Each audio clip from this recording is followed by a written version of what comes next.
Hello guys, welcome to my channel. இன்னையோட special recipe பாசிப்பயிறு பக்கோடா. அதுக்கு தேவையான பொருட்களை பார்த்துடலாமா? வாங்க. 1/4 கிலோ பாசிப்பயிறு வாங்கி நைட்டே ஊற வச்சு வச்சிருக்கிறேன். ஒரு 10-12 பூண்டு பல்லு, 10 பச்சை மிளகாய் எடுத்துருக்கிறேன். நீங்கள் உங்கள் காரத்துக்கு தக்கன நீங்கள் சேர்த்துக்கலாம்.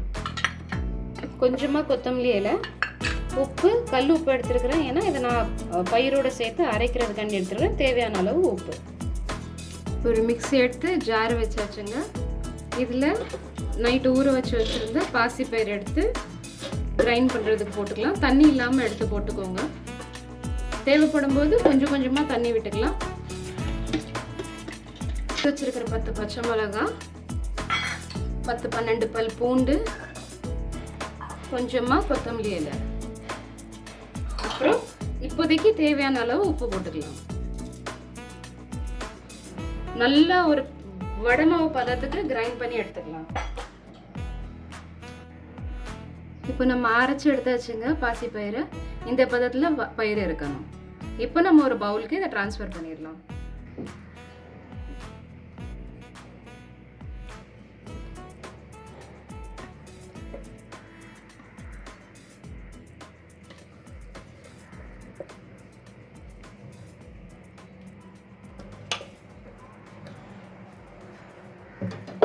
இதை ஒரு பீட் பண்ணிக்கலாம். இப்படி ஃப்ளஃபியாக ஆகும். உள்ள மாவு நல்லா ஃப்ளஃபியாக இருக்கும். இப்படி பீட் பண்ணுங்கள். ஒரு 2-3 மினிட்ஸ்க்கு பீட் பண்ணிங்கன்னா மாவு நல்லா சாஃப்ட் ஆயிடும். நீங்கள் நினைக்கலாம் இதுதான் வெட்டி போட்டிருக்கலாமே, எதுக்கு இந்த இன்க்ரீடியன்ஸ்லாம் அரைக்கணும் அப்படின்னு சொல்லிட்டு. நம்ம இந்த டிஷ்ஷை வந்து குழந்தைங்கலேருந்து பெரியவங்க வரைக்கும் எல்லாரும் விரும்பி சாப்பிடுவாங்க. இதே நார்மலாக ஒரு பச்சை மிளகாய் நீங்கள் டிஷ்ஷில் போட்டு கொடுத்தீங்கன்னா குழந்தை அதை சாப்பிடவே சாப்பிடாது. ஏன்னா அது வந்து பச்சை மிளகாய் போட்டிருக்கு, இல்லை பூண்டு பல் இருக்குது அப்படின்னு சொல்லி அந்த குழந்தைங்க சாப்பிடவே மாட்டாங்க. இது நீங்கள் கொடுத்து பார்த்தீங்கன்னா சிக்கன் சுவைக்கு ஈடாக இருக்குங்க. டேஸ்ட்டு சூப்பராக இருக்கும். ஒருக்கா ட்ரை பண்ணி பாருங்கள். ட்ரை பண்ணிவிட்டு எப்படி இருந்ததுன்னு நீங்கள் கமெண்ட்ஸில் சொல்லுங்கள் கைஸ். ஸோ இப்போ இதை நல்லா பீட் பண்ணியாச்சு. இப்போ ஒரு வானல் எடுத்து வானலில் ஆயில் ஊற்றிடலாம். அடுப்பை பற்ற வச்சிடலாம். சட்டி கொஞ்சம் காயட்டும்.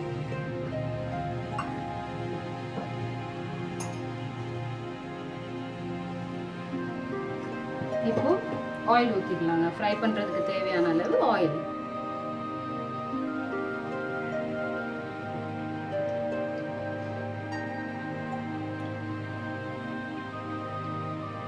ஆயில் நல்லா ஹீட் ஆகட்டுங்க.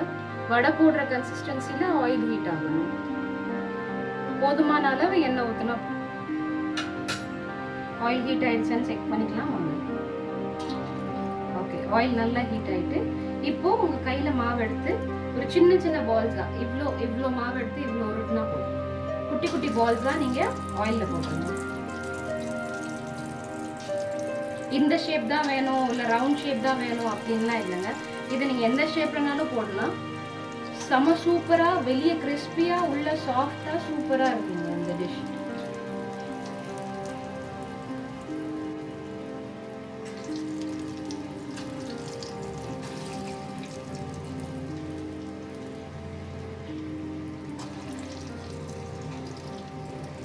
எல்லாத்தையும் நம்ம போட்டாச்சுங்க. வெயிட் பண்ணுங்க. ஒரு 2-3 மினிட்ஸ்க்கு 1 மினிட் இது பக்கம் அப்படியே வெயிட் பண்ணிட்டு இருங்க. செகண்ட் 1 மினிட்ல அது திருப்பி போடுங்க. மிக்ஸ் பண்ணிக்கிட்டே இருங்க அந்த கிறிஸ்பினஸ் வர்ற வரைக்கும். 1 மினிட் ஆயிட்டுங்க. இப்போ ஒரு சைடு ரோஸ்ட் ஆயிட்டு இன்னொரு சைடு திருப்பி போட்டுக்கலாம்.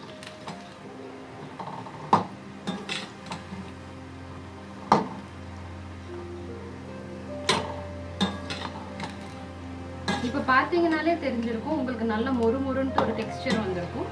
இன்னும் ஒரு 1 மினிட்டுக்கு இது ரோஸ்ட் பண்ணால் போதும். இன்னும் ஒரு 1 மினிட்க்கு இது அப்படியே டீப் ஃப்ரை பண்ணிக்கிட்டே இருந்தீங்கன்னா போதும்.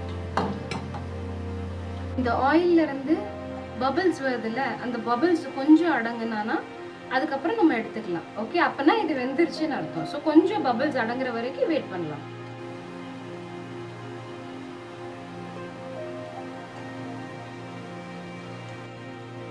கேஸ் வந்து கொஞ்சம் சிம்ல வச்சுக்கோங்க. ஹீட் ஆனதுக்கப்புறம் ஓவர் ஹீட் ஆயிடுச்சுன்னா இது வந்து கருகிருங்க சீக்கிரம். ஸோ எவ்வளோ சிம்ல வச்சு நீங்கள் ஃப்ரை பண்ணுறீங்களோ மீடியம் ஹை ஃப்ளேமில், அதாவது மீடியம் ஃப்ளேமில் நீங்கள் வச்சு ஃப்ரை பண்ணிங்கன்னா இது வந்து நல்லா கிறிஸ்பியாக ஆகும். இது வந்து நல்லா வெந்துருச்சுங்க, நல்ல மொறு மொறுன்னு கிறிஸ்பியாக வந்துருச்சுங்க. இப்போ இது வந்து எடுத்து ட்ரான்ஸ்ஃபர் பண்ணிடலாம்.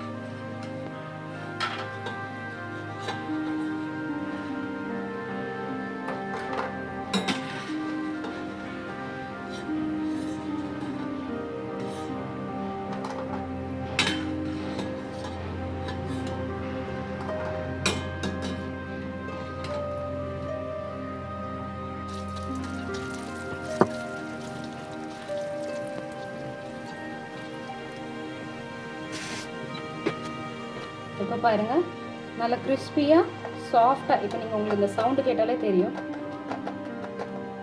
எவ்வளோ கிறிஸ்பியாக ஒரு சாஃப்டான பஜ்ஜி பக்கோடா. இங்கே பாருங்கள் பிச்சு பார்த்தீங்கன்னா உங்களுக்கு அப்படியே சாஃப்டாக இருக்கும். சூப்பராக யம்மியான ஒரு ரெசிபி. எல்லா குழந்தைங்களும் ஸ்கூல் விட்டு வந்த உடனே ஒரு ஈவினிங் டைம் ஸ்நாக்காக நீங்கள் இதை செஞ்சு கொடுத்தீங்க அப்படின்னா விரும்பி சாப்பிடுவாங்கங்க குழந்தைங்கன்னு இல்லை, எல்லா பெரியவங்களும் இதை விரும்பி சாப்பிடுவாங்க. இது குழந்தைங்கிறதுனால கெச்சப் வச்சுருக்கேன். இதுவே பெரிய ஆள் இருந்தால் நீங்கள் வீட்டில் கொஞ்சமாக மல்லி சட்னி வச்சு, மல்லி புதினா கொஞ்சமாக சட்னி வச்சு அது கூட நீங்கள் இதை வச்சு சாப்பிட்டாலும் சூப்பராக இருக்குங்க. ட்ரை பண்ணி பாருங்கள். இந்த ரெசிபி உங்களுக்கு பிடிச்சிருந்தா do like, share and subscribe to my channel.